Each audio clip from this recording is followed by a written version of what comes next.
Good evening to all of you. जितने भी भाई बहन हैं सभी को नवरात्रि की हार्दिक शुभकामनाएं। और ईश्वर करे आप बहुत आगे बढ़ें, तरक्की करें, यही मैं ईश्वर से कामना भी करूंगा। साथ ही साथ आपको ये भी बता दूं कि हम लोग अब थोड़ा स्पीड पकड़ेंगे। कारण ये भी बता दे रहा हूं आपको कि एग्जामिनेशन की संभावना यूपी पीजीटी की भी बन गई है। लगभग मान के चलिए यूपी पीजीटी एग्जामिनेशन जो है वो सितंबर अक्टूबर में होना उम्मीद तो यही कि फाइनल है।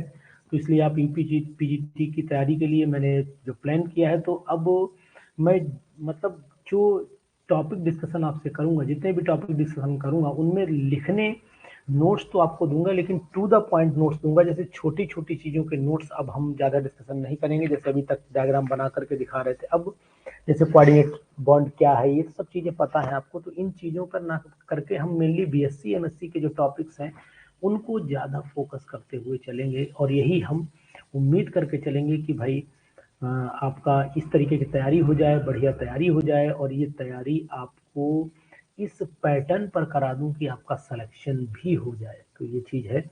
तो इसीलिए हमने ये प्लान किया है आज, क्योंकि आज मुझे ये आभास हुआ कि अब एग्जामिनेशन, आभास क्या हुआ, मुझे जानकारी भी मिली कि एग्जामिनेशन जल्दी होने के चांस बन रहे हैं। तो इसलिए मैंने ये प्लान किया हुआ है कि आपका एकदम पर्टिकुलर प्रॉपर वे में सिलेबस जो इम्पोर्टेंट है उस पे ज़्यादा ध्यान दिया जाए, और जो कॉमन है जो 12th तक का वो सिलेबस हम बहुत ज़्यादा डिस्कशन आपसे ना करें, क्योंकि वो ऑलरेडी आपके से डिस्कस्ड रहता है ना। तो इसीलिए मैंने ये कुछ चेंज करने का मूड आज बनाया है। तो ये चैप्टर तो खैर कॉमन ही है, इसमें बहुत बड़ी चीज़ नहीं है केमिकल बॉन्डिंग में। लेकिन अब वो न्यूमेरिकल पे भी मुझे विशेष तौर से ध्यान देना, जो टफ न्यूमेरिकल है उन पे भी ध्यान देना है, जो न्यूमेरिकल की कुछ पर्टिकुलर कैलकुलेशंस हैं उनको भी आपको ध्यान देना है। तो मतलब अब न्यूमेरिकल पे भी हमें ध्यान देना पड़ेगा। तो ये सब चीज़ें हम कंटिन्यू करेंगे आपके साथ में आज। और आज तो खैर केमिकल बॉन्डिंग फाइनल कर ले, और केमिकल बॉन्डिंग फाइनल करने के बाद ये 2 क्लासेस लूंगा न्यूमेरिकल्स की, जो स्ट्रक्चर ऑफ एटम से जुड़े हुए होंगे। तो उसमें भी आपको साथ रहना है और उनके न्यूमेरिकल्स को भी करना है। उसके बाद जितने भी टॉपिक हैं हम लगातार अप्रैल से हम प्रॉपर वे में डिस्कशन करना शुरू कर देंगे। यानी इधर हल्के टॉपिक जितने भी हैं, हल्के टॉपिक जितने भी हैं वो हम सब अभी 31 मतलब 15 अप्रैल तक निपटा ले रहे हैं। 15 अप्रैल के बाद हम डिस्कशन कर लेंगे आपसे जितने भी बीएससी ग्रेजुएशन के टॉपिक हैं। ये सब प्लान्ड है। अब आप जो है आराम से हमारे साथ आइए, कंटिन्यू कर लेते हैं इस टॉपिक को। टॉपिक क्या है वो भी आपको पता है, केमिकल बॉन्डिंग चल रहा था। और जैसा कि मैं बोल रहा हूँ, क्या आप इस बात से एग्री हैं? सभी लोग मेरी इस बात से आप लोग एग्री हैं या नहीं है? ठीक है ना। अगर एग्री नहीं है तो सजेशन दीजिएगा, और एग्री हैं तब भी सजेशन दीजिएगा। दोनों बातें आपके पास रहनी चाहिए, जिससे कि आपकी नॉलेज में रहे कि अनुसार जो भी बता रहे हैं क्या वो हम लोग के लिए एप्लीकेबल रहेगा, फ़ायदा रहेगा, नहीं रहेगा। ये सब चीज़ें आपको पता रहनी चाहिए। देखिए मैंने आपको स्क्रीन शायद शेयर कर दी है, और स्क्रीन शो भी अब होने लगी होगी, जहाँ तक मुझे अनुमान है स्क्रीन आपको शो भी हो रही होगी। ठीक है, ये हम लोग डिस्कशन कर रहे थे, शायद ये टॉपिक था हम लोगों का।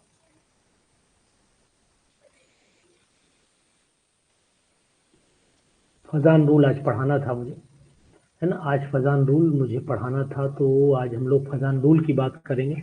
चलिए बताइएगा स्क्रीन शेयर हो रही है और मेरी वॉइस क्लियर आ रही, पहले ये कंफर्म करिए, फिर हम लोग डिस्कशन करेंगे आपके साथ में नया टॉपिक। फजान रूल बहुत ही इंपॉर्टेंट है। फजान रूल एक क्वेश्चन लगभग ये लेकर के आता है फजान रूल, और ये क्वेश्चन जो होता है वो लगभग और लगभग मैंने नोटिस किया है कि करीब करीब 25 से लेकर के 30 क्वेश्चन की, मतलब जो 25वां क्वेश्चन होगा, क्वेश्चन का नंबर भी इसलिए बता रहा हूँ कि अक्सर मैंने नोटिस ये बात की है। बाकी और मैं कोई भगवान नहीं हूँ।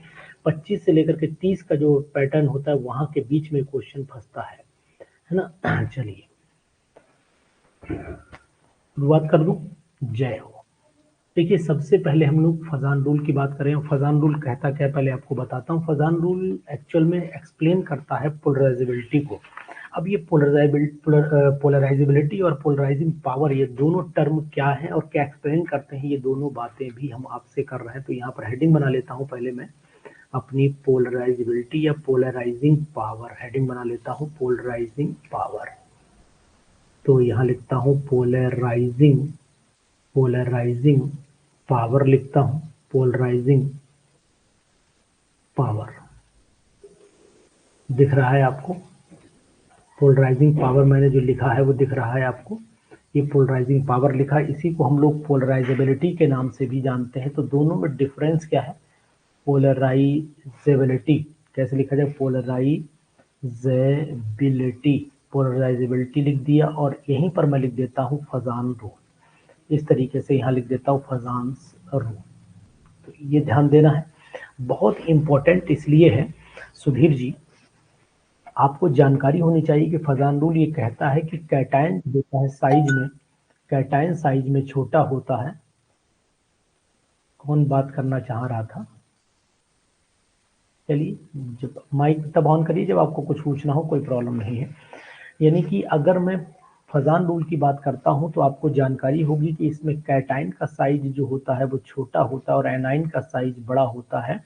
तो जब एनायन जो होता है, जब ये कैटायन एनायन की तरफ अट्रैक्ट होता है तो इसके इलेक्ट्रॉन क्लाउड को ये डिस्टर्ब कर देता है। यानी कि जो इलेक्ट्रॉन क्लाउड, इसके चारों तरफ जो इलेक्ट्रॉन्स हैं वो डिस्ट्रीब्यूशन इस समय प्रॉपर डिस्ट्रीब्यूशन है। ये हमारा एनायन हो गया, ये हमारा एनायन हो गया और ये हमारा कैटायन। बहुत ज़्यादा मतलब मैं शॉर्ट करके आपको बड़ा अच्छे ढंग से बताऊंगा।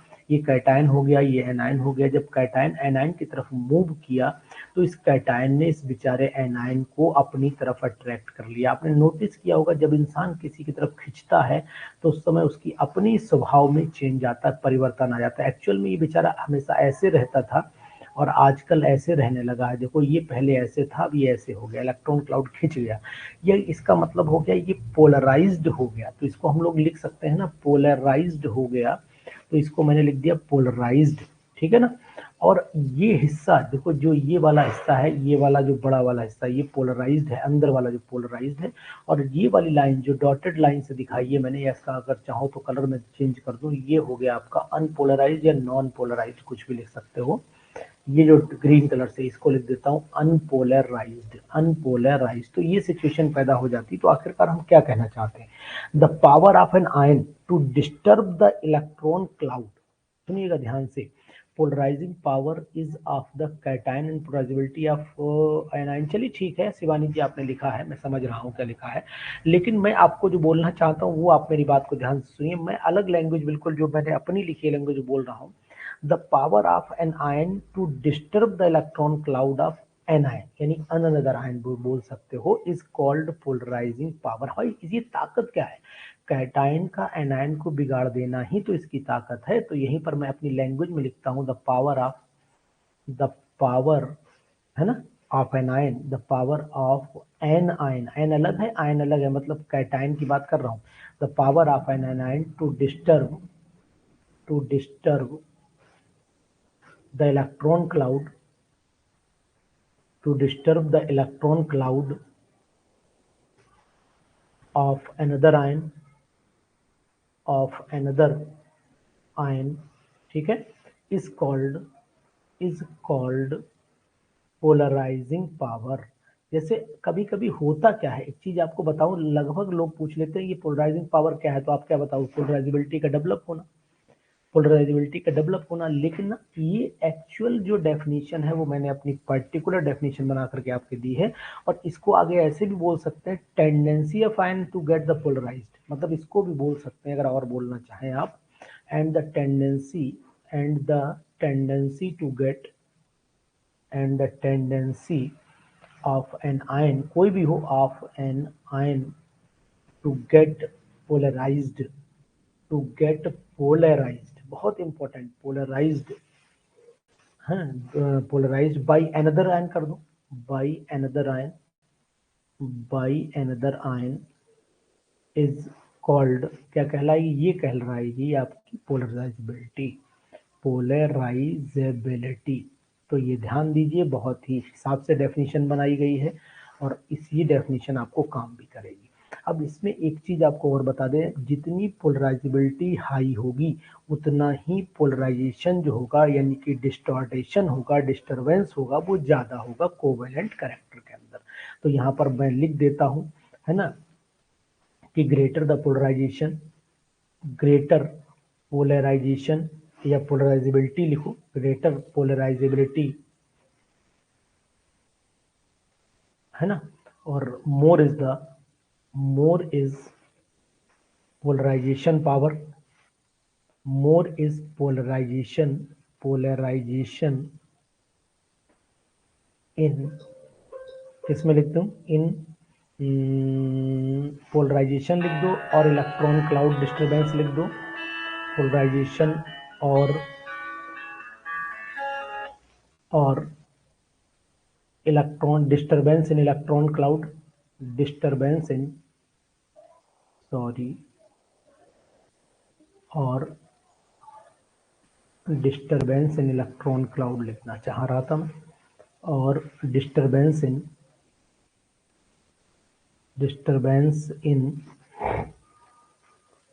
इलेक्ट्रॉन क्लाउड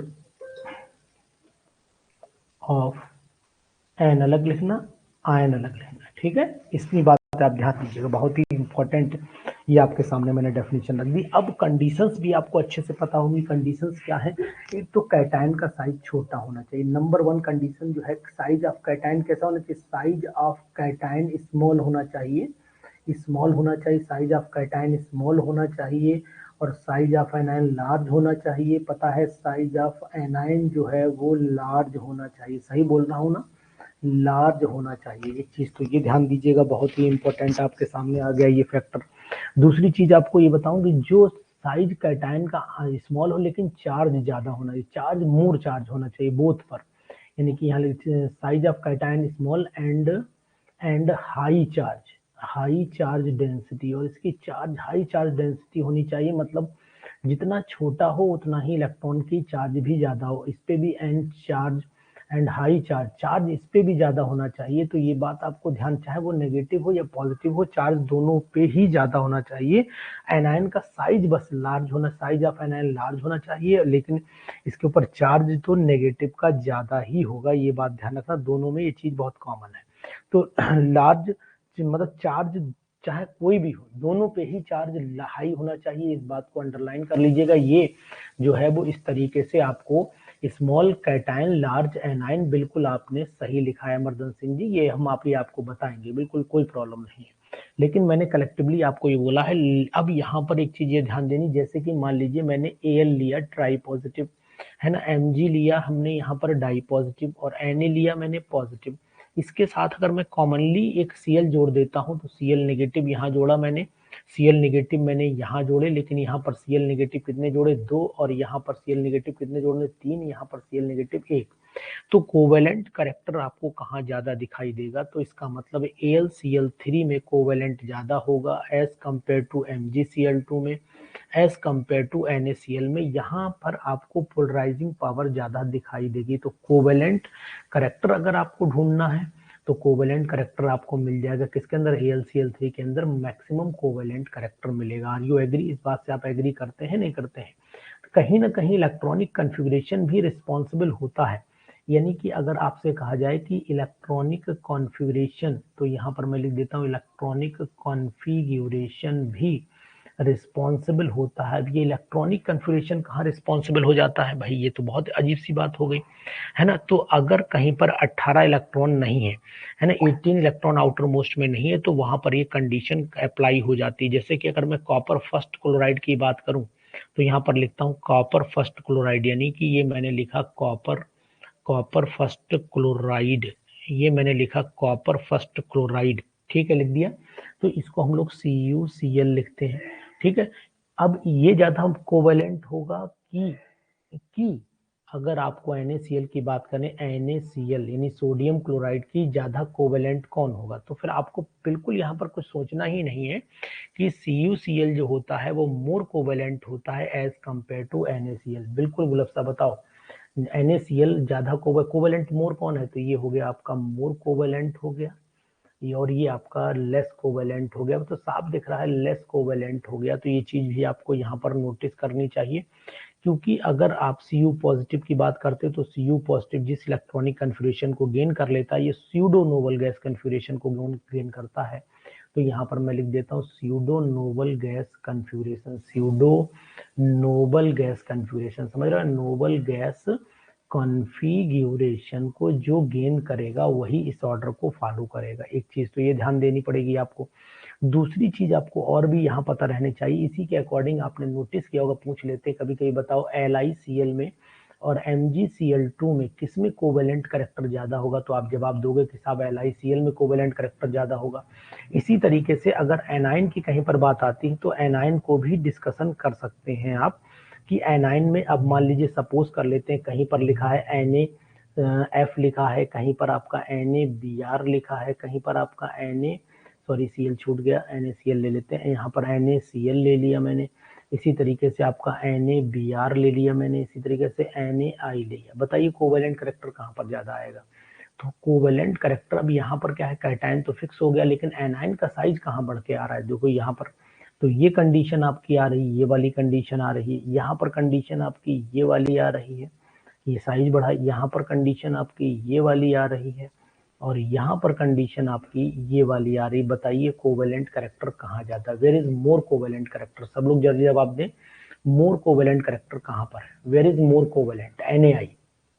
तो आपको पता हो जाना चाहिए कि जहां पर एनाइन कैटायन का साइज छोटा है, कैटायन छोटा है, उसके कंपैरिजन में एनाइन बड़ा है, तो फिर कोवेलेंट करेक्टर यहीं पर ज्यादा है ना। बढ़िया क्वेश्चन, कोवेलेंट करेक्टर यहीं पर ज्यादा आएगा। पीजीटी का फेमस क्वेश्चन है ये, पीजीटी 2021 में इसी से मिलता जुलता क्वेश्चन था कि इसमें कोवेलेंट करेक्टर कहाँ ज्यादा होगा, उसको कैलकुलेट यानी 3-4 एग्जाम्पल दिए हुए थे, उसमें पूछा गया था कि कोवेलेंट करेक्टर किस में ज्यादा होगा, तो ये बहुत ही इंपॉर्टेंट है। इसी तरीके से अगर आपसे कोई ये कह देता है कि मैंने एग्जाम्पल मान लो एक AgCl ले लिया, एक एग्जाम्पल में AgCl ले लेता हूँ और दूसरा एग्जाम्पल में ले लेता हूँ CuCl, है ना। AgCl और CuCl दो एग्जाम्पल में कंसीडर कर लेता हूँ, इन दोनों में कहाँ पर सबसे ज्यादा जो है वो आपका कौन सा करेक्टर होगा, कोवेलेंट करेक्टर सबसे ज्यादा कहाँ पर होगा, आप बता सकते हैं इसमें किसमें कोवेलेंट करेक्टर ज्यादा होगा। जी बताइए, AgCl और CuCl में कोवेलेंट करेक्टर ज्यादा कहाँ होगा।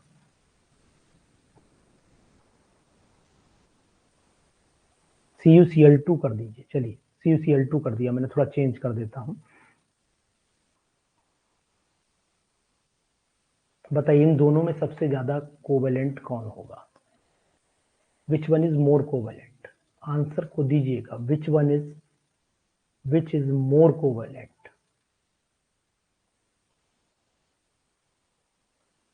इंपॉर्टेंट है, जल्दी बताइए, फटाफट आंसर दीजिए, आपके आंसर का वेट कर रहा हूँ, फिर आगे बढ़ता हूँ, जल्दी से जल्दी बोलिए, which one is more covalent.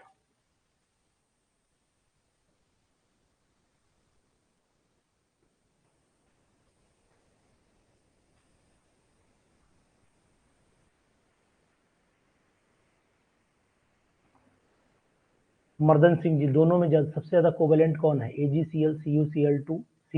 देखिए अब मैं आपको बताऊं, अगर यहीं पर ये होता CuCl3 होता, तब तो ये मान के चलो कि कोवेलेंट AgCl ज्यादा होता, लेकिन इसके केस में तो शिवानी त्यागी AgCl यहाँ पर CuCl2 के कंपैरिजन में ज्यादा हो जाएगा।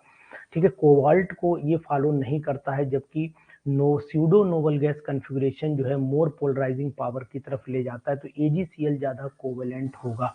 Cu साइज स्मॉल है Ag से, वो सब ठीक है, लेकिन यहाँ पर CuCl2 मोर कोवेलेंट होगा, लेकिन जब आप इसको कंसीडर करते हैं इनमें, तब AgCl ज्यादा हो जाता है, क्योंकि ये नोबल गैस कॉन्फ़िगरेशन को गेन कर लेता है, इस बात को आपको ध्यान देना पड़ेगा।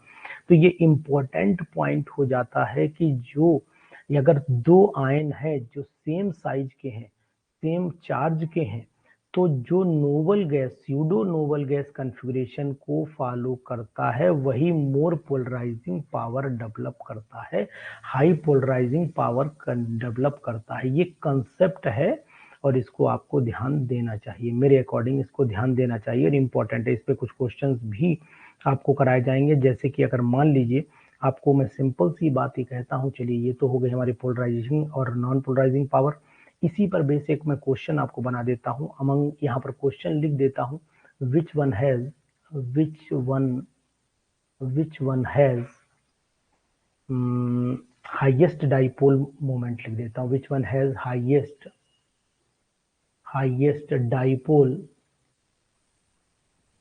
हाईएस्ट डाइपोल मोमेंट, सबसे ज्यादा डाइपोल मोमेंट इसमें किसका है, एग्जाम्पल नंबर 1 आपके सामने लिख रहा हूँ CH3Cl।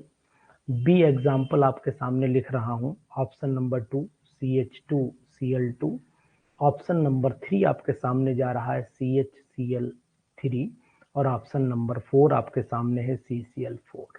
बताइए सबसे हाईएस्ट पोलराइजिंग पावर कहाँ दिखाई दे रही है? जल्दी जल्दी जवाब दीजिए, जल्दी जवाब दीजिए।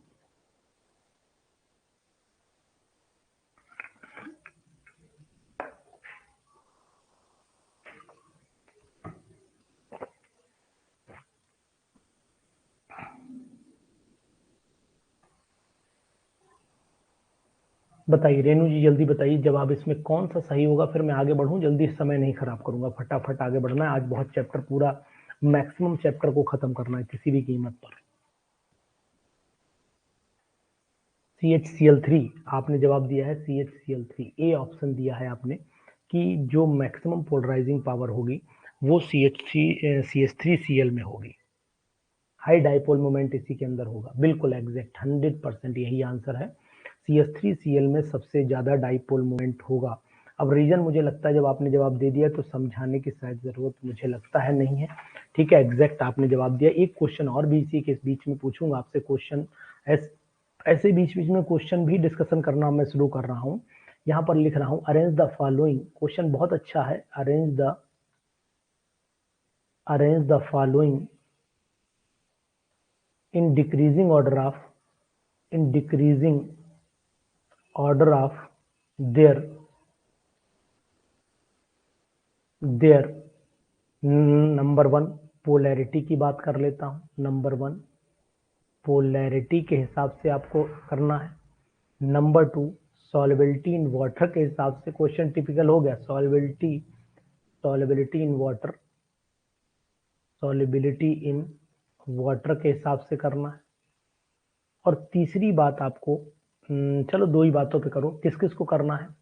नंबर 1 NaF, अभी मैंने जो लिखा था NaCl, NaBr और NaI। चलिए दीजिए जवाब, क्या जवाब होगा आपका। सबसे पहले आपको लिखना है सॉल्युबिलिटी के अकॉर्डिंग, है ना, सॉल्युबिलिटी इन वाटर की बात कर रहा हूँ, solubility in water, polarity and solubility दोनों के हिसाब से बताइएगा, जल्दी बताइए।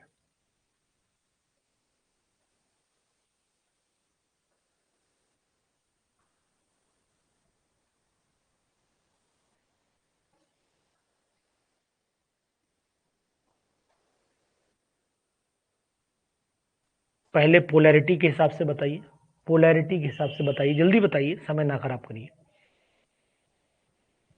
लुबना मर्दन सिंह जी, पोलैरिटी सबसे ज्यादा किसकी होगी इसमें? सबसे ज्यादा पोलैरिटी आपको दिखाई देगी NF में, उससे कम पोलैरिटी आपको NaCl में दिखाई देगी, उससे कम पोलैरिटी आपको NaI में दिखाएगी। पोलैरिटी की बात हो रही है, पोलैरिटी की बात हो रही है, बिल्कुल एग्जैक्ट। जबकि सॉल्युबिलिटी की अगर मैं बात करूं तो सॉल्युबिलिटी का उल्टा हो जाएगा। NaI सबसे ज्यादा सॉल्युबल होगा वाटर में, उसके बाद NaBr होगा और उसके बाद आपका NaF होगा, NaCl NF जो भी होगा। NaCl यहाँ पर NaBr छूट गया है और उसके बाद NaI था, यहाँ पर NaCl छूट रहा है और उसके बाद आपका NaF हो जाता है। ठीक है ना, क्लियर हो गया? कोई कंफ्यूजन, कोई डाउट तो नहीं आपको शायद यहाँ पर मेरे समझाने में हुआ हो तो बताएं, है ना। अब आपको ध्यान रखना पड़ेगा अपने कोवेलेंट कंपाउंड की कैरेक्टरिस्टिक्स। आपको पता है कि कोवेलेंट कंपाउंड जो होते हैं वो सॉलिड, लिक्विड, गैस किसी भी फॉर्म में हो सकते हैं। दोनों के बीच में स्ट्रॉन्ग फोर्स ऑफ अट्रैक्शन होता है। कोवेलेंट मॉलिक्यूल जैसे नेफ्थलीन को अगर देखें, वो weak Van der Waal force of attraction से ही जुड़ा होता है। ये क्वेश्चन पीजीटी का है, इसलिए मैं आपको बोले दे रहा हूँ, मेरी वीडियो को ध्यान से सुनिएगा। जबकि कार्बोरंडम, बताइए किसका नाम है कार्बोरंडम? कार्बोरंडम का फार्मूला बता सकते हैं आप? कार्बोरंडम का फार्मूला बता सकते हैं आप? कार्बोरंडम बोलिए, व्हाट इज कार्बोरंडम, फार्मूला बोलिए जल्दी से। कोई लोग फार्मूला बोलिए, वेरी गुड, जल्दी फटाफट बोलिए। कार्बोरंडम नहीं, B4C नहीं होता, B4C नहीं होता है। कार्बोरंडम जो होता है वो सिलिकॉन कार्बाइड को बोलते हैं, SiC को कार्बोरंडम बोलते हैं और ये बहुत हार्ड होता है, हार्ड होता है और इसको हम लोग जो है वो ये मान के चलिए कि डायमंड का सेकंड रूप भी बोल सकते हैं। ये भी बहुत ज़्यादा हार्ड होता है क्योंकि स्ट्रॉन्ग कोवेलेंट बॉन्ड इसके अंदर होता है। तो यहाँ पर मैं लिख देता हूँ इसके अंदर कौन सा बॉन्ड होता है, स्ट्रॉन्ग कोवेलेंट बॉन्ड होता है। एक बात आपको ये ध्यान रखनी, अब ये तो हो गई कुछ बातें, बाकी मैं आपको क्वेश्चंस में कराऊंगा। अब हम लोग उतर जाते हैं दूसरी चीज पर कि हमें कहाँ कहाँ पर जो है वो वेरिएबल बैलेंसी दिखाई देती है। तो वेरिएबल बैलेंसी पर हम लोग डिस्कशन डी ब्लॉक में करेंगे, लेकिन अभी आपको मैं यहाँ पर ये बताता चलूँ कि वेरिएबल बैलेंसी में सबसे पहले जो है वो जितने भी ट्रांजिशन मेटल्स होते हैं, ट्रांजिशन मेटल होते हैं, वो ट्रांजिशन मेटल वो है वेरिएबल बैलेंसी शो करते हैं। वेरिएबल बैलेंसी शो करने का रीजन भी आपको पता है कि एनएस ऑर्बिटल के electron as well as n-1 के इलेक्ट्रॉन जब इन्वॉल्व हो जाते हैं तो वो वेरिएबल बैलेंसी के लिए जिम्मेदार हो जाते हैं। ये बात आपको पता होनी चाहिए, ठीक है ना। ये तो हो गई कॉमन सी बात। अब वेरिएबल बैलेंसी जब शो की जाती है तो उसमें बहुत कॉमन एग्जांपल भी आपके सामने होंगे। जैसे कि हमने आयरन को देखें तो ये भी दो तरीके की बैलेंसी शो करता है। Fe डाई पॉजिटिव में चला जाता है और ये बेचारा Fe ट्राई पॉजिटिव में भी चला जाता है। कॉपर को देख लीजिए, कॉपर Cu पॉजिटिव में चला जाता है और Cu यहाँ पर डाई पॉजिटिव में भी चला जाता है। इसी तरीके से अगर आप दूसरे कंपाउंड को देख रहे हैं, जिंक तो नहीं करता है, और भी बताइए, निकेल जो है वो 2 पॉजिटिव में भी रहता है, निकेल डाई पॉजिटिव भी रहता है, निकेल आपका जो है वो 4 पॉजिटिव भी रहता है। इसी तरीके से अगर आप प्लेटिनम को देखो तो प्लेटिनम भी 2 तरीके से एग्जिस्ट कर लेता है, प्लेटिनम डाई पॉजिटिव भी होता है और प्लेटिनम आपका 4 पॉजिटिव भी होता है। इसी तरीके से बहुत सारे एग्जाम्पल्स हैं जो आपको याद होंगे और याद आपने किए भी होंगे, कोई दिक्कत नहीं है। इसी तरीके से बहुत सारे एग्जाम्पल आपको पता भी होंगे कौन कौन। क्रोमियम है, क्रोमियम की है ना, उसके बाद आयरन तो बहुत कॉमन सा हो गया, कोबाल्ट भी है ना। इस तरीके से एग्जाम्पल आपके वेनेडियम है, स्कैंडियम नहीं हो सकता क्योंकि स्कैंडियम केवल 3 शो करता है, जिंक केवल 3 शो करता है। और इसके बाद एक बहुत इंपॉर्टेंट क्वेश्चन पीजीटी में आया था कि अगर मैं यहाँ पर एक कंपाउंड ले लेता हूँ जिसका नाम है CuSO4 डॉट 5H2O में कितने जो है वो हाइड्रोजन बॉन्ड होंगे, कितने वाटर मॉलिक्यूल इससे अटैच होंगे। तो ये बात आपको ध्यान रखनी चाहिए कि बहुत ही important example, copper sulphate dot 5H2O में कितने वाटर मॉलिक्यूल कॉपर से अटैच है, कॉपर डाई पॉजिटिव से अटैच है। ऐसा क्वेश्चन जो है वो आया था। या हाइड्रोजन बॉन्ड कितने बनाएंगे, ये भी इसका क्वेश्चन है। हाइड्रोजन बॉन्डिंग भी पूछ सकते हैं कि कितनी बना रहे हैं, वो भी आपसे पूछी जा सकती है। तो बहुत ही इंपॉर्टेंट है ये क्वेश्चन, ध्यान देते हैं। इसके स्ट्रक्चर के साथ आपने तो बता ही दिया, कोई बात नहीं। जैसे मैं अगर आपसे ये कहता हूँ कि अगर मैं कॉपर सल्फेट को देखने की कोशिश करूं तो कॉपर सल्फेट को मैं कैसे देखूं, कॉपर सल्फेट को ऐसे देखूंगा, CuH2O का मैं होल 4 कर लेता हूं, CuH2O का होल 4 और SO4 बाहर की तरफ लिखता हूं, डॉट में जाने देता हूं एक वाटर। तो साफ दिखने लगा है कि 4 वाटर के मॉलिक्यूल जो होते हैं वो जुड़े इससे रहते कॉपर सल्फेट में, क्योंकि कॉपर सल्फेट यानी Cu डाई पॉजिटिव आयन जो होता है उससे कितने आपके। अब हाइड्रोजन बॉन्डिंग की अगर मैं बात कर लेता हूं तो बना करके भी आपको दिखाई दे रहा हूं। ये मैंने यहाँ पर कॉपर बना लिया, ये Cu बना लिया, डाई पॉजिटिव के फॉर्म में रहा होगा। इससे वाटर जुड़ेंगे, एक वाटर ये जोड़ा, एक वाटर का मॉलिक्यूल ये जोड़ा, तो यहाँ पर मैं O लिख देता हूँ, यहाँ पर H ऐसे करके ये लिखा मैंने, ठीक है ना।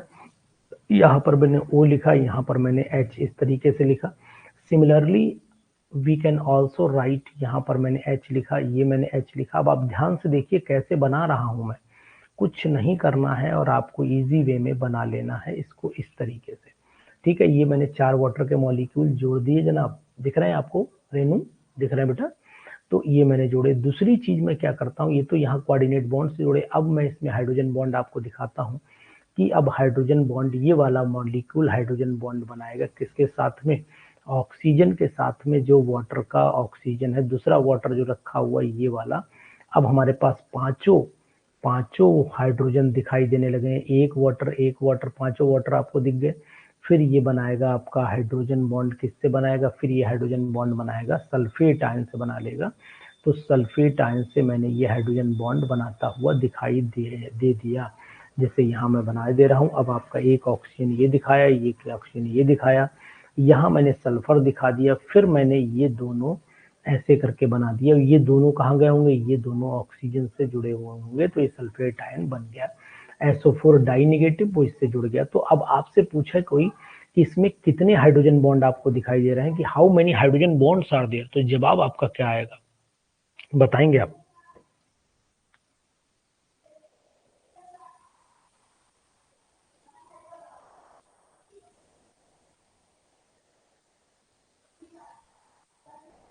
कितने हाइड्रोजन बॉन्ड आ रहे हैं, बताएंगे आप?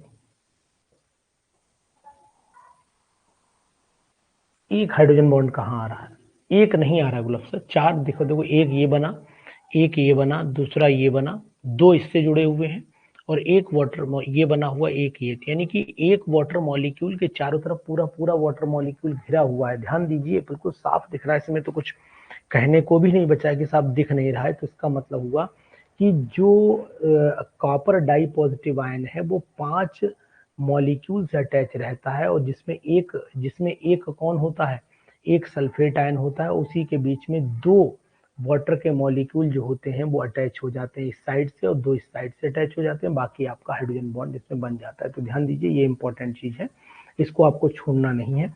इस तरीके की चीजें भी आपको ध्यान रखेंगे। इसी तरीके से बॉन्ड पैरामीटर की अगर मैं बात कर लेता हूं, तो नए टॉपिक पर चल रहा हूं धीरे धीरे। बिल्कुल आज कोशिश कर रहा हूं कि ज्यादा से ज्यादा आपको कल का कवरेज आज कर दूं। तो बॉन्ड पैरामीटर की तरफ चलता हूं। बॉन्ड पैरामीटर में आपको ध्यान देना है। ये बताइए कि बॉन्ड पैरामीटर में हम लोग क्या क्या पढ़ते हैं। बॉन्ड पैरामीटर में बॉन्ड लेंथ पढ़ेंगे। Hello, hello, hello.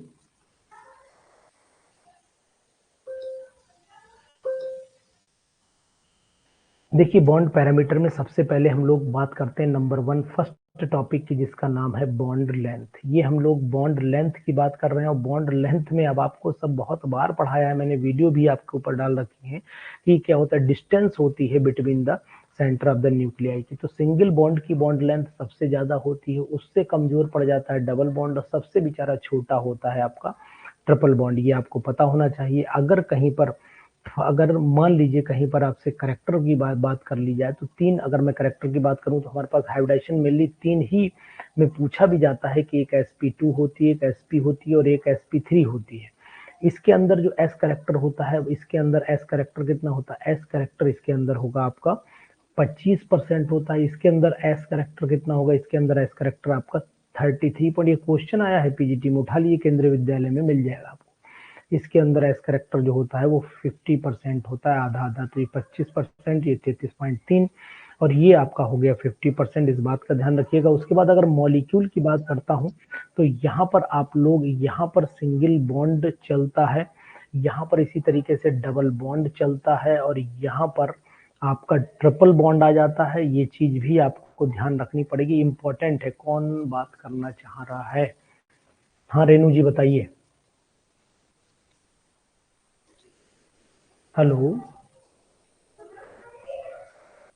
रेनू बोलिए। सर ये गलती से क्लिक हो गया था। अच्छा चलिए ठीक। तो यहाँ पर ये कंडीशन हो गई। अब अगर आपको बॉन्ड लेंथ की बात करनी, तो सबसे पहले मैं आपको ये बता दूं, कार्बन हाइड्रोजन का बॉन्ड लेंथ और कार्बन कार्बन के बॉन्ड लेंथ की कंडीशन क्या होगी। तो यहाँ पर मैं एक काम ही कर देता हूँ, ऊपर लिख देता हूँ, यहाँ कार्बन हाइड्रोजन की बॉन्ड लेंथ, यहाँ कार्बन कार्बन की बॉन्ड लेंथ। ये कार्बन हाइड्रोजन की बॉन्ड लेंथ जो मुझे याद है लगभग 109 पॉइंट कुछ है, तो 109.4 लिख दूं या 3, चलिए 3 लिख देता हूँ, कम लिखूं एडजस्ट करिएगा। यहाँ 108 होती है, तो यहाँ पर मैं लिखे दे रहा हूँ 108.7, और यहाँ पर 105.7 लिख देता हूँ। इसके अंदर पता है 154 पिकोमीटर की होती है, 154 पिकोमीटर डिस्टेंस होती है। ये डबल बॉन्ड की 134 होती है, और सिंगल बॉन्ड की 120 ट्रिपल बॉन्ड की 120 होती है, ध्यान दीजिएगा। तो ये बॉन्ड लेंथ बहुत छोटी है। तो carbon carbon single bond 154, double bond की 134, और सिंगल बॉन्ड ट्रिपल बॉन्ड की जो हो जाती है वो आपकी आ जाती है 120 के आसपास रहती है। तो ये बॉन्ड लेंथ भी आपको याद रहना चाहिए। लेकिन आपको जानकारी के लिए बता देता हूँ, पिछला वाला पेज देख लीजिए। जानकारी के लिए आपको बता देना चाहिए। जल्दी रश्मि इसको यूज करो, जल्दी से बनाओ रश्मि फटाफट।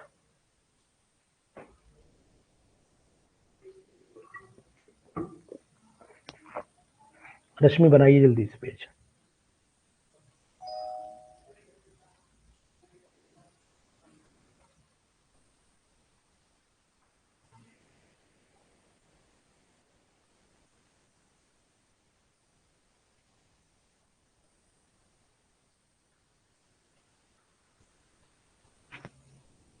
ठीक है, बना लिया होगा शायद आपने। चलिए, तो ये आपने परसेंटेज इसमें नोट कर ली है, कोई दिक्कत नहीं है। और यहीं पर आपको एक चीज मैं ये भी बताना चाहूंगा, अच्छे से बताना चाहूंगा कि इनमें आपको बॉन्ड लेंथ कुछ जानकारियां रहनी चाहिए बॉन्ड लेंथ की। जैसे carbon carbon single bond length, double bond में ट्रिपल बॉन्ड लेंथ। अब ऐसे ही आपको करीब करीब ही पता रहे कि हाइड्रोजन सिंगल बॉन्ड की बॉन्ड लेंथ क्या होती है, लगभग 74 पिकोमीटर के आसपास होती है। ऐसे हाइड्रोजन फ्लोरीन की बॉन्ड लेंथ कितनी होती है, बोले ना साहब 92 पिकोमीटर के आसपास होती है। HCl की कितनी होती है, 128 पिकोमीटर की होती है। HI की कितनी होती है, HI की शायद और ज्यादा होती है, मुझे एग्जैक्ट तो HI की नहीं याद है, लेकिन HI की शायद 130 या 40 140 के रेंज में होगी। एक बार आप कंफर्म करिएगा, इसमें थोड़ा सा मुझे डाउट है, HI वाले पे चेक कर लीजिएगा, है ना। इसी तरीके से आपको बॉन्ड लेंथ की जानकारियां कुछ रहनी चाहिए, ठीक है ना। तो अब आप सिंपल से ये कंसेप्ट ये भी जान लीजिए कि बॉन्ड लेंथ के बाद बॉन्ड एनर्जी भी होती है, टर्म बॉन्ड एनर्जी। अब ये बॉन्ड एनर्जी साहब क्या होता है, बॉन्ड एनर्जी जो टर्म होता है वो चीज आपको ध्यान देनी कि बॉन्ड एनर्जी जो है वो क्या होगी, वो आपको बताना चाहूंगा कि ये किसी भी बॉन्ड को तोड़ने की एनर्जी कहलाएगी, बॉन्ड एनर्जी। अब ये बॉन्ड एनर्जी जो है वो आपको किस समय फायदा करेगी, भाई बॉन्ड तोड़ना कौन सा है, बॉन्ड तोड़ना कौन सा है वो चीज हम आपको बताएंगे। बॉन्ड जैसे सिंगल बॉन्ड लिया, तो यहाँ पर लिख भी देता हूँ, bond energy is inversely proportional to हो जाएगा हमारा बॉन्ड लेंथ के इनवर्सली प्रोपोर्शनल हो जाता है, आपको पता होना चाहिए। The amount of energy required to break the 1 mole of the bond, 1 mole of the bond, a bond नहीं होगा गुलफ्सा, अ बॉन्ड नहीं हो सकता है, 1 मोल बॉन्ड की बात होती है, ध्यान दीजिएगा इस बात पर, है ना। चलो बॉन्ड, अब यहाँ पर क्या है कि अगर मैं सबसे ताकतवर बॉन्ड कौन सा होगा, सबसे ताकतवर जो होगा वो आपका हो जाएगा ट्रिपल बॉन्ड। सबसे ज्यादा ताकतवर कौन, ट्रिपल बॉन्ड, उससे डबल बॉन्ड, फिर उसके बाद हो जाता है आपका सिंगल बॉन्ड, ये चीज ध्यान दीजिए। और अगर बॉन्ड लेंथ में बढ़ाई में बात करें तो जैसे सबसे छोटा HF इन्होंने लिखा है मर्दन सिंह जी ने, मैं उसका उल्टा ही लिखे दे रहा हूँ। HF सबसे छोटा होता है, उसके बाद HCl थोड़ा बड़ा होता है, उसके बाद HBr और बड़ा होता है, और HI सबसे बड़ा होता है। इसी से दो करेक्टर मैं एक्सप्लेन भी किए दे रहा हूँ मर्दन सिंह जी, आपने केवल इतना लिखा, मैं लिखे दे रहा हूँ। इसी से एसिडिक करेक्टर भी बढ़ेगा, एसिडिक करेक्टर बढ़ेगा क्योंकि बॉन्ड लेंथ बढ़ेगी तो बॉन्ड इजिली ब्रेक हो जाएगा। और दूसरी चीज आपको बता देता हूं कि इसमें रिड्यूसिंग पावर भी बढ़ेगी, रिड्यूसिंग पावर भी ये इंक्रीज कर जाएगी क्योंकि उतनी ही जल्दी एच देगा, एसिडिक करेक्टर भी इंक्रीज करेगा, एसिडिक करेक्टर भी इंक्रीज करेगा, रिड्यूसिंग पावर भी इंक्रीज करेगी। ये बात आपको ध्यान देनी चाहिए क्योंकि H जल्दी से जल्दी रिलीज हो जाएगा इसके अंदर, है ना। ये बात आप ध्यान रखना। तो ये चीज हो गई हमारी।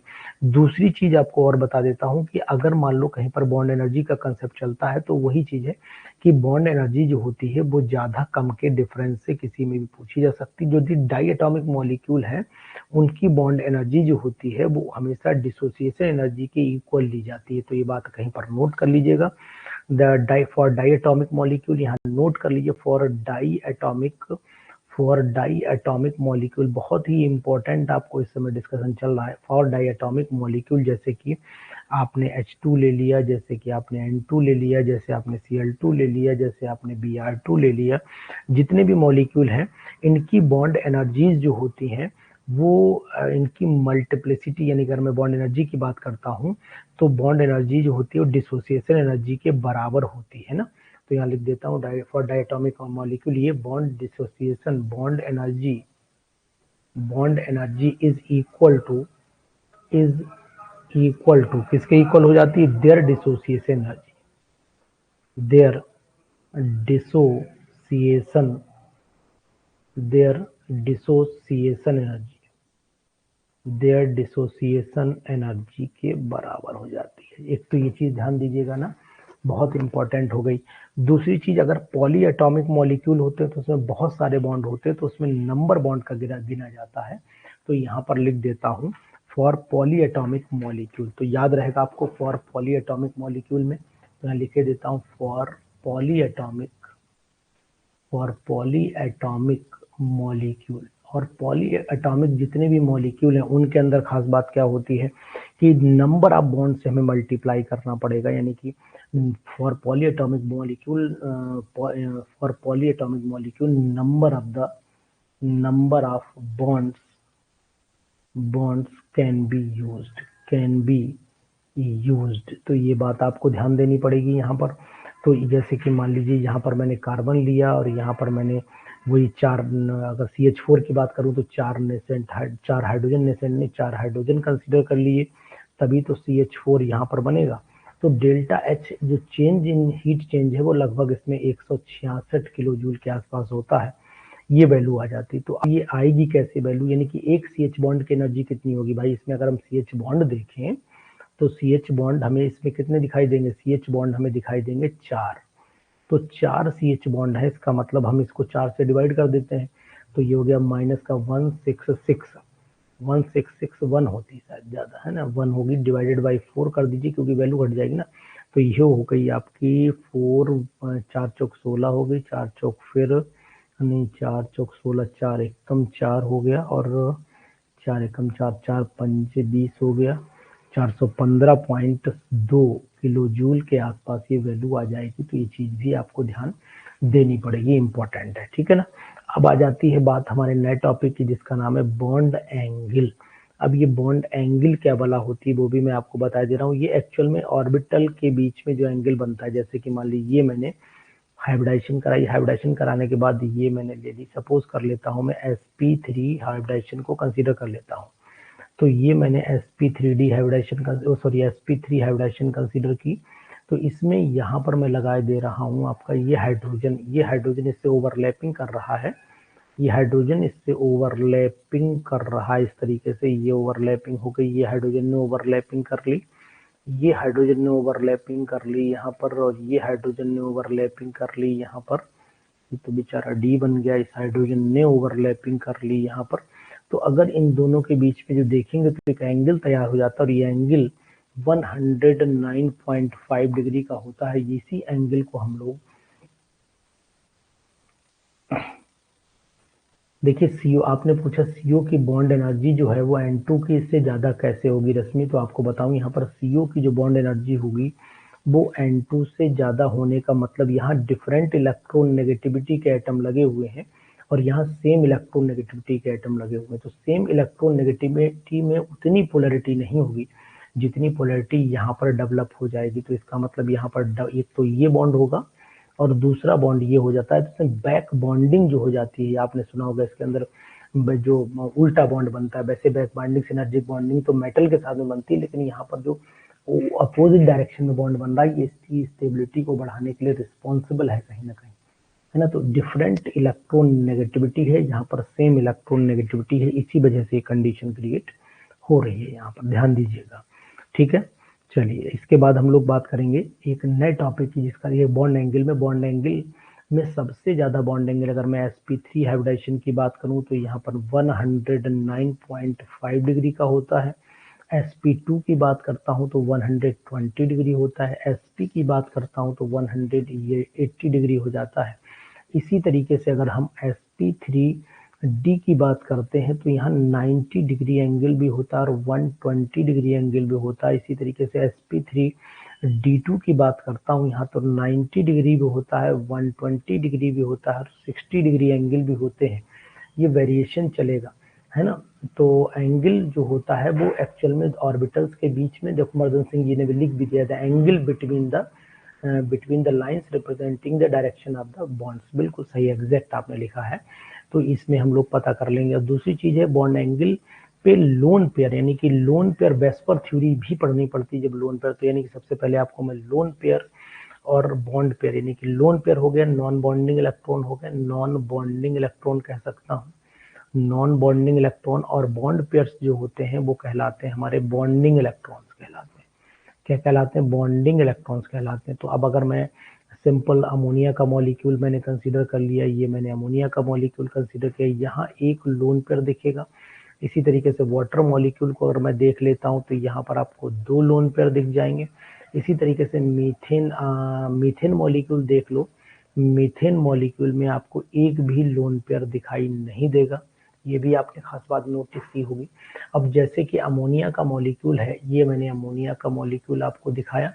इस अमोनिया के मॉलिक्यूल में एक लोन पेयर था, लेकिन अगर मैं यहाँ H पॉजिटिव लगा देता हूँ तो ये लोन पेयर डोनेशन में चला गया, यानी कंडीशन आपकी आ गई ये वाली, यहाँ पर N पे, यहाँ पर पॉजिटिव करेक्टर में चला गया, यहाँ पर H आ गया, यहाँ पर H आ गया, यहाँ पर H आ गया। तो ये यहाँ पर भी आपने नोटिस किया होगा कि लोन पेयर नहीं, इसमें लोन पेयर, अमोनिया में लोन पेयर है लेकिन यहाँ पर लोन पेयर नहीं है। तो NH4 पॉजिटिव में लिख सकते हो no lone pair, no lone pair लिख सकते हो, और यहाँ पर आप लिख सकते हो वन लोन पेयर आप लिख सकते हो। इजी वे में आप ये काम कर सकते हो, कोई दिक्कत नहीं है। ध्यान दीजिए, इंपॉर्टेंट चीज है आपके पास, है ना, बहुत ही इंपॉर्टेंट चीज है।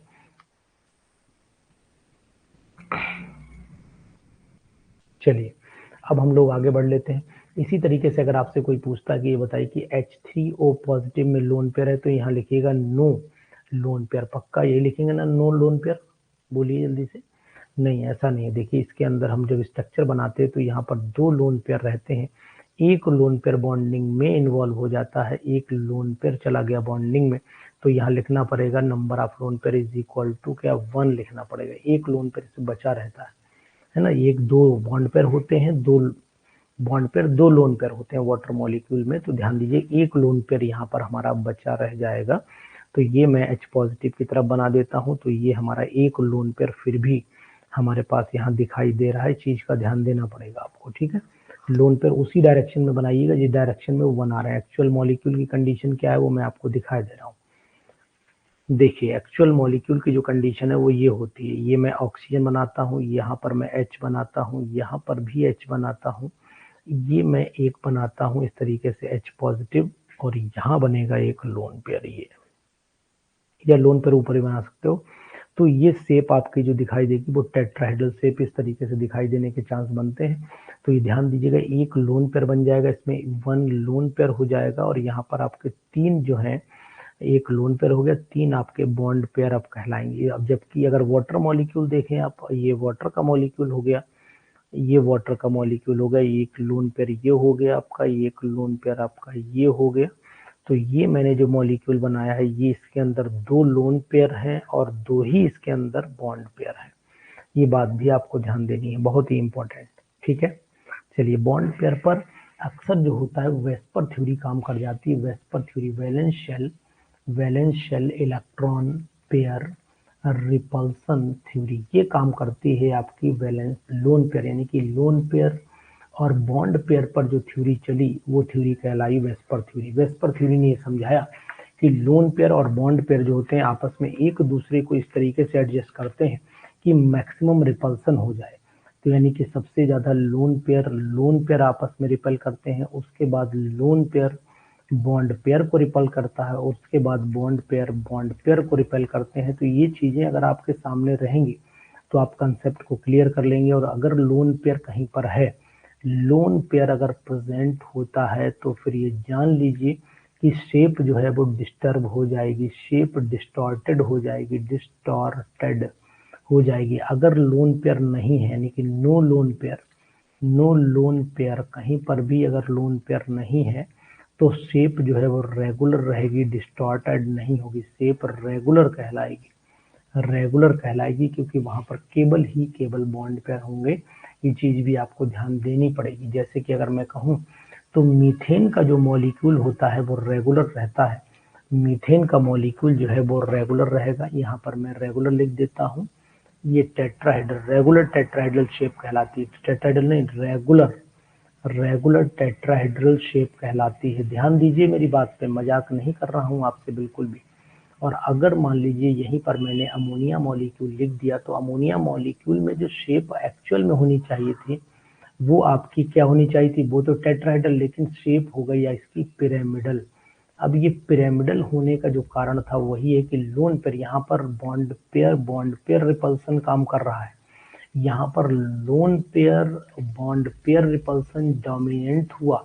और अगर मैं वाटर मॉलिक्यूल की बात कर लेता हूँ तो वाटर मॉलिक्यूल की शेप बदली, बेंट शेप हो गई। कारण इसके अंदर ये था कि इसके अंदर हो गया लोन पेयर रिपल्सन कहलाया, लोन पेयर रिपल्शन कहलाया।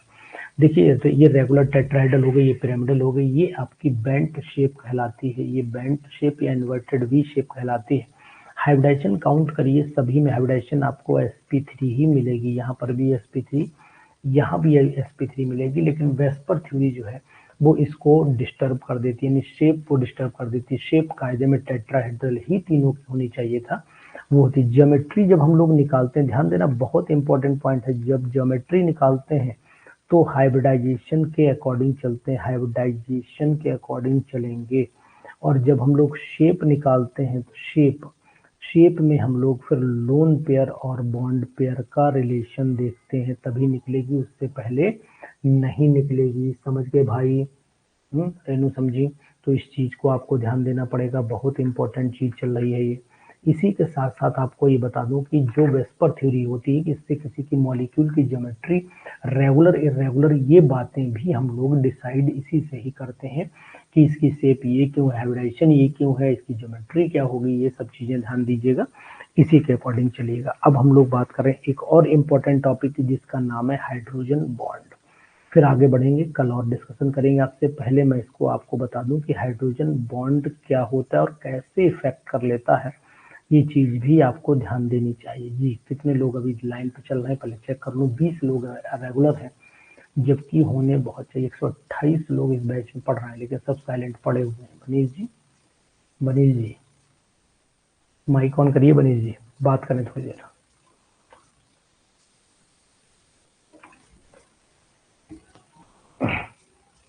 मनीष माइक ऑन करिए, थोड़ी बातें करूं फिर पढ़ाऊंगा अभी।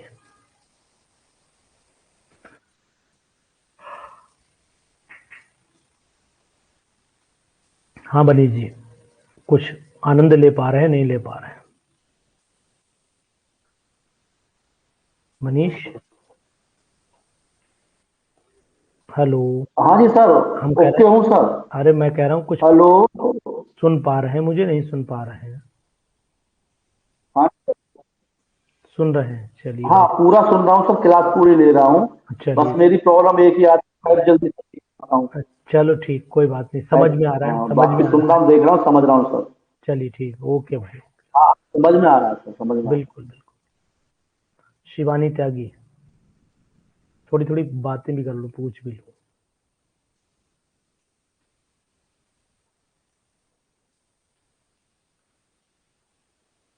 नहीं बात करने का मैंने। खेमराज, गुलफशां। हाँ शिवानी। हेलो। हाँ शिवानी जी, क्या हाल चाल है? जी good evening sir. Good sir evening. मेरी आवाज आ रही है? जी सर। समझ में आ रहा है? जी सर, आ रहा है अच्छे से। पढ़ती हो नहीं? जी सर, पढ़ती हूँ। अच्छा चलो ठीक, क्या क्या पढ़ जी लिया अब तक? सर, अभी तो आप जो पढ़ा रहे हैं वही पढ़ रही हूँ। अच्छा और अच्छा। बीच में ऑर्गेनिक देख लेती हूँ थोड़ी, जैसे ये पॉलीन्यूक्लियर या हेट्रोसाइक्लिक, मतलब थोड़े अब हाई लेवल। अब एग्जाम आने के चांस बढ़ रहे हैं, इसलिए बिल्कुल एकदम राइट टाइम हो जाइए, मेहनत कर डालिए। जी सर। जी सर। आपसे उम्मीद है कि आप कुछ करेंगी, बाकी जी ईश्वर सर, की वो मेरा मतलब यूपी से ही हूँ मैं, तो पिछली बार भी मैंने यूपी पीजीटी दिया था तो हो नहीं पाया था। हम्म।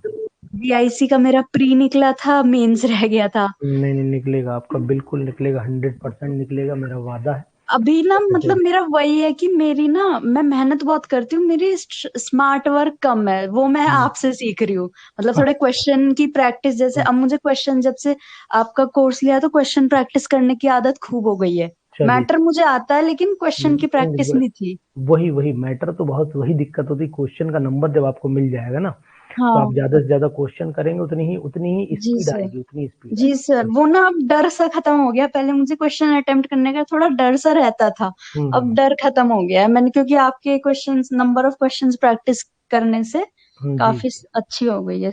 और चलिए। अभी न्यूमेरिकल्स पे और ध्यान देना है। नहीं अभी न्यूमेरिकल वो मैं भी करवाऊंगा, मैं भी आपको न्यूमेरिकल करवाऊंगा, तो जी आपकी सर। बढ़िया तैयारी हो जाएगी। चलिए इस बार जी निकालना है आपको, ध्यान हाँ दीजिए। जी सर, इस बार तो पक्का। कोशिश पक्का। पूरी होनी चाहिए। जी सर, जी sir. Okay thank you sir. Okay.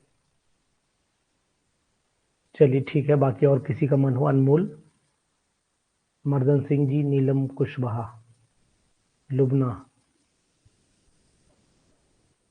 Dilip Verma, Dilip ji,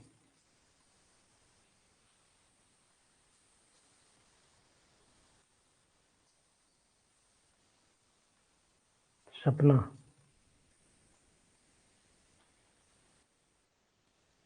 Dilip ji. Hello. Hello हाँ दिलीप जी, क्या हाल चाल है? सर, बढ़िया है। अब ये बताइए, क्वेश्चन कुछ करते हैं नहीं करते हैं? जी सर, किया जाता है क्वेश्चन। अभी कितने तो मैं करते हैं? प्रीवियस रिवीजन चल रहा है, अच्छा ठीक है। और इसको भी साथ में रिवाइज किया जा रहा है। कोशिश कर रहे हैं, मेहनत करिए। किस जगह से? फैजाबाद से हैं आप? कहाँ से हैं? सर फैजाबाद। हाँ फैजाबाद से। चलिए, उधर आपका टीचमेंट पे अलाउ हो गया, देख रहे हैं सर कहीं? जी सर, टीचमेंट पे हो गया, लेकिन वो स्पेशल पीजीटी वाला अभी नहीं, जो वो पेंडिंग चल रहा है वो भी हो जाएगा, 1-2-4 दिन में हो जाएगा। ठीक है। ठीक ठीक है सर। है। Okay okay.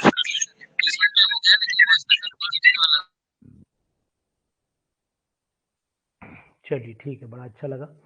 बाकी मेहनत करते रहिए, है ना? अब आगे हम लोग कंटिन्यू कर ले। थोड़ी सी ये था कि रेस्ट भी मिल गया मुझे आपसे बात करके। यहाँ हाइड्रोजन बॉन्ड की बात कर लेता हूँ। अगर मैं हाइड्रोजन बॉन्ड को देखता हूँ तो ये आपको पता है कि हाइड्रोजन बॉन्ड जैसे HF में भी है हाइड्रोजन बॉन्ड। जब मैं HF में बनाता हूँ तो मैं हमेशा हाइड्रोजन बॉन्ड इस तरीके से बनाता हूँ। आप लोग सीधा बनाते हो ये भी मुझे पता है, आप बच्चों को भी सीधा ही पढ़ाते हो ये भी मुझे पता है, लेकिन ऐसा होता नहीं है। होता इसी कंडीशन में हाइड्रोजन बॉन्ड है, ये तय है, तय है।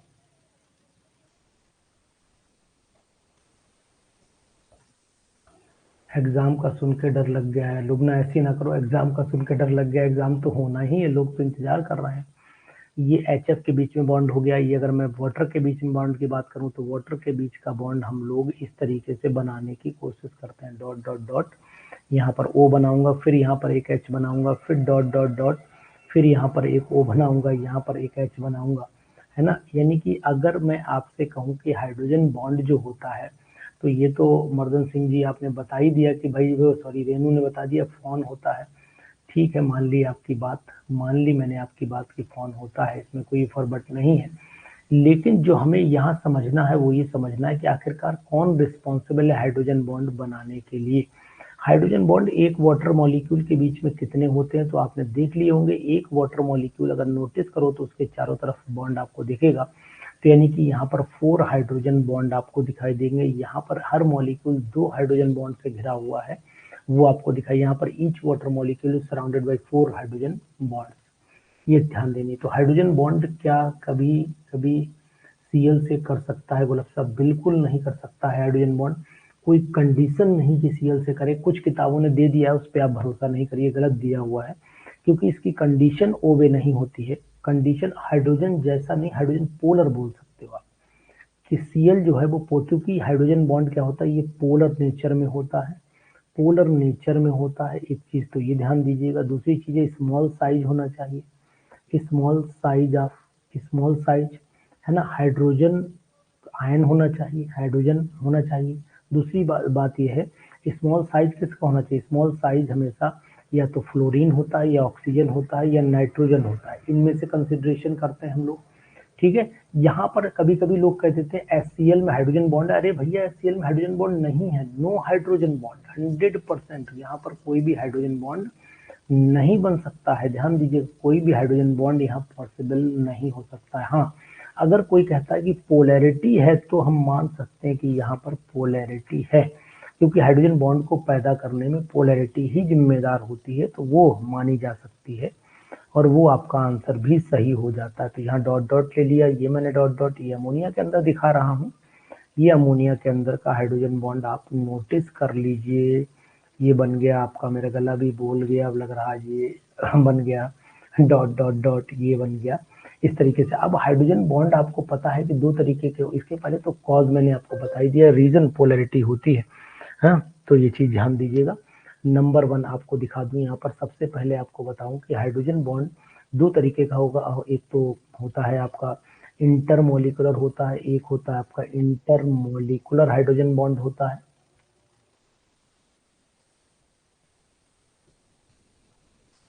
जी रेनू बोलिए। एक होता है इंटरमोलिकुलर हाइड्रोजन बॉन्ड हो जाएगा, बोलो रेनू। इंटरमोलिकुलर हाइड्रोजन बॉन्ड, और दूसरा हो जाता है आपका इंट्रामोलिकुलर। बोलिए बोलिए। Intramolecular hydrogen bond, hydrogen bond ये विद इन द मॉलिक्यूल होता है।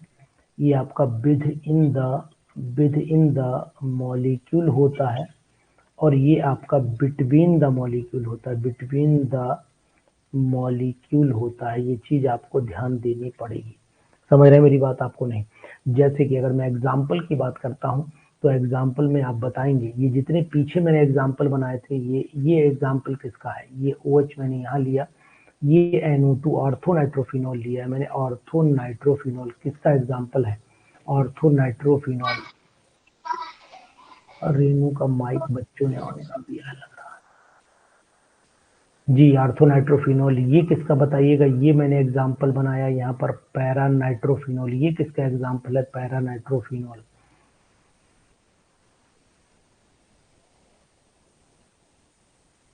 मर्दन सिंह जी आपने लिखा है, मर्दन सिंह जी आपने लिखा है कि Cl has the same electronegativity as that of the nitrogen, yet there is no hydrogen bonding in the HCl because size of the Cl is size of the Cl is।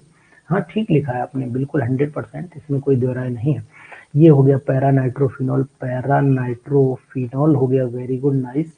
तो इसमें कहाँ पर इंटर होगा, कहाँ पर intra होगा? ये आपका मैंने सैलिसिलिक एसिड, या ये मैंने बना दिया आपका सैलिसिल एल्डिहाइड मैंने बना दिया है ना। ये सैलिसिल एल्डिहाइड हो गया, और ये आपका मैंने बनाया पैरा पोजीशन पर, यहाँ पर OH लगा दिया और यहाँ पर CHO लगा दिया। तो यहाँ कोई कंडीशन पॉसिबल हो सकती है, बताइएगा जरूर। और दूसरी चीज है, ये मैंने पीछे जो एग्जाम्पल बनाए हैं 1 2 3, ये तीनों किस चीज के एग्जाम्पल है?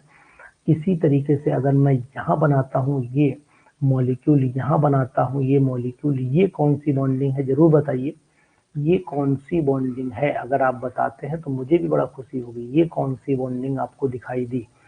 ये बॉन्डिंग आपको कौन सी दिखाई दे रही है? बताते रहिए जल्दी जल्दी फटाफट। ये OH हो गई। इसी से आपके क्वेश्चन प्रैक्टिस भी हो रही है।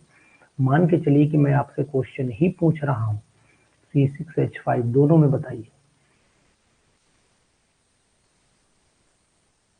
ये आपके पैरा, ये आपका क्या हो गया? ये आपका हो गया पैरानाइट्रोफिनॉल में ये इंटर होगी, ये इंटर होगी, ये इंट्रा होगी, ये इंट्रा होगी, ये इंट्रा होगी, तो ये इंटर होगी। ध्यान दीजिएगा, सभी में नहीं होगी, है ना। ये इंटर होगी, तो ये इंट्रा होगी। ये दोनों इंटर है, बिटवीन द मॉलिक्यूल है। ये भी इंटर है, ये भी इंटर है। ध्यान दीजिए, जल्दी गलती ना करिए आप, समझ रहे ना। दूसरी चीज, अगर आपको हाइड्रोजन बॉन्ड से जो इफेक्ट है वो भी आपसे पूछा सकते हैं, तो इफेक्ट में सबसे पहला इफेक्ट आपको जानकारी में ले लेना चाहिए। Number 1 abnormal molar mass. Abnormal molar mass का जो रीजन है वो हाइड्रोजन बॉन्ड है, वो हाइड्रोजन बॉन्ड है, ठीक है ना। एबनॉर्मल मोलर मास हो जाना, या फिर डाइमर ट्राइमर बना लेना। डाइमर जो मॉलिक्यूल अभी मैंने पीछे बना करके दिखाई, ये जो डाइमर बना रहे हैं, ये इसका रीजन भी डाइमर फॉर्मेशन जो होता है वो भी हाइड्रोजन बॉन्ड की वजह से ही होता है, ड्यू टू हाइड्रोजन बॉन्ड, ठीक है। उसके बाद तीसरी कंडीशन है कि बॉइलिंग पॉइंट जो है वो आल्सो इंक्रीज कर जाता है। बॉइलिंग पॉइंट को भी ये इंक्रीज कर देता है। जैसे H2O का बॉइलिंग पॉइंट जो होता है वो HF से ज्यादा होता है, जबकि अमोनिया का इसके कम हो जाता है। अच्छा, होना चाहिए था HF का ज्यादा अमोनिया वाटर से, जबकि इलेक्ट्रॉन नेगेटिविटी का अगर ऑर्डर देखोगे तो FON मिलेगा। More is the electronegativity, stronger is the hydrogen bond. लेकिन ऐसा नहीं हुआ।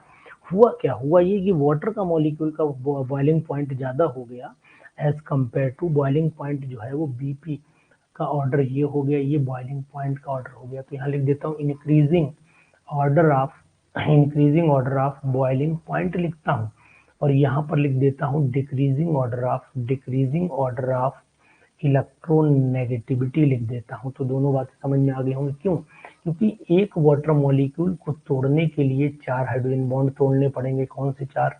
1 2 3 4, तो ज्यादा एनर्जी चाहिए।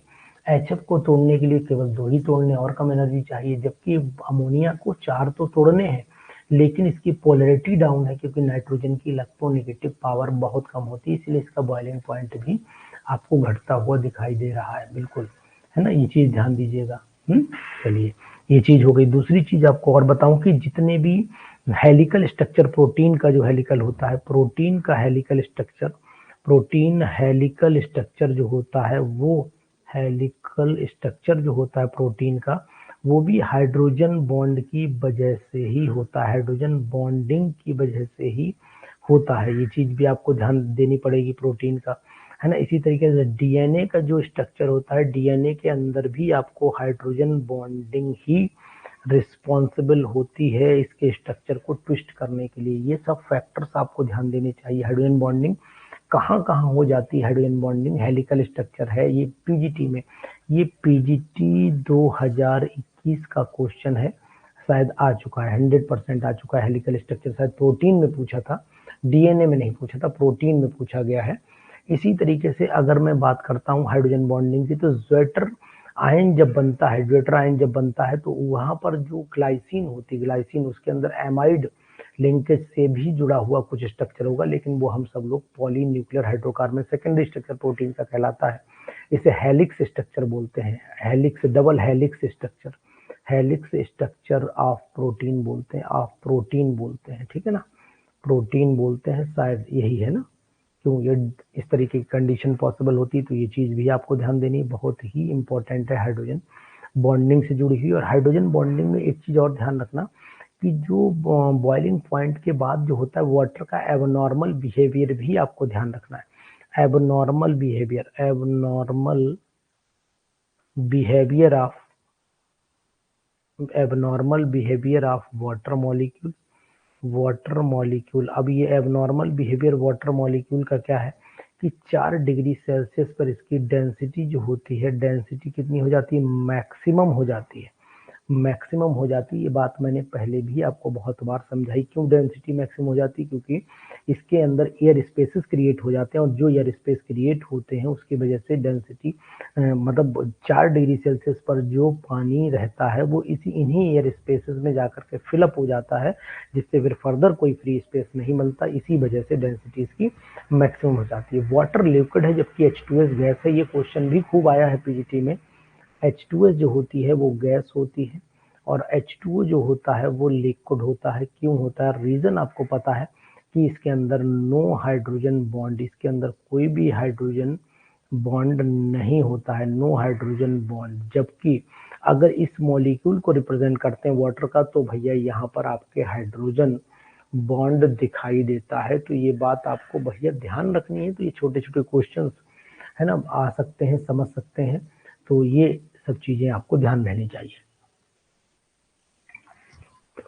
अब हमें मोटी मोटी बात ये कर लेनी है कि मॉलिक्यूल का एसोसिएशन क्यों हुआ, वो भी आपको पता है कि मॉलिक्यूल का एसोसिएशन क्यों हुआ, है ना। तो मॉलिक्यूल का एसोसिएशन में भी कहीं ना कहीं हाइड्रोजन बॉन्डिंग जिम्मेदार होती है, जो मैंने आपको डाइमर बना करके दिखाई भी है। देखिए ये मॉलिक्यूल का एसोसिएशन आपको डाइमर बना करके दिखाया है, जो इजी वे में आपको दिखाई दे रहा होगा, दे रहा है नहीं? चलिए ठीक है। दूसरी चीज आपको बता देता हूँ यहाँ पर, दूसरी चीज आपको बता दूं कि अगर हम लोग जो है इसी तरीके से मेटेलिक बॉन्ड भी एक होता है, और अब मुझे बताना है, मेटेलिक बॉन्ड बताऊंगा, मॉलिक्यूलर ऑर्बिटल थ्योरी बताऊंगा आपको, और इसके बाद आपको बताऊंगा वेस्पर मैंने बताई दी है, फिर डिफरेंट स्ट्रक्चर्स बता दूंगा। कल उम्मीद है इस टॉपिक को मैं फाइनल कर दूंगा, इस टॉपिक को लगभग फिनिश करूंगा। जो भी टॉपिक देख लूंगा जो इम्पोर्टेंट इसमें रह गया होगा वो कल आपसे मैं डिस्कशन करूंगा इसमें, ठीक है ना। आज इतना ही रखूँ।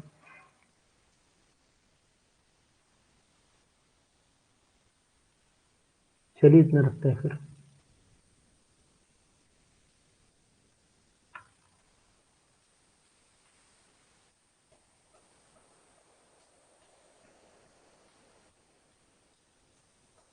ठीक है, किसी को कोई प्रॉब्लम तो नहीं?